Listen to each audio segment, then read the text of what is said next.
اوضتك زبلت وعفنت، شقتك مليتها الزبالة وما لقيتش حل غير انك تكنس. جبت المكنسة ومسكتها بس معرفتش تكنس بيها. طب اكنس ازاي؟ طب اشرب الشاي؟ طب الدور الجاي؟ وما وصلتش لحل في النهاية. ايه الحل عندنا؟ بص يا صاحبي، انا في الفيديو ده هعلمك ازاي تكنس بنفسك ولوحدك بمنتهى السهولة، بدون ما تحتاج ولا تلجأ لأي مساعدة خارجية من حد.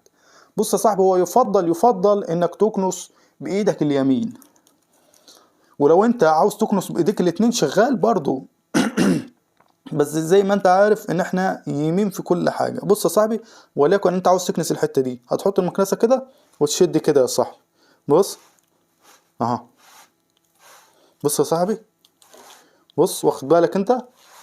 بص بمنتهى السهولة يا صاحبي. شايف يا صاحبي؟ بص كده يا صاحبي، من ورا لقدام، من ورا لقدام. شايف يا صاحبي؟ بص المكنسة كنست ايه. بس يا صاحبي كده نكون وصلنا لنهاية الفيديو. ما تنساش تشترك في القناة لو عجبك الفيديو، وتضغط لايك للفيديو وتفعل جرس الإشعارات. السلام عليكم.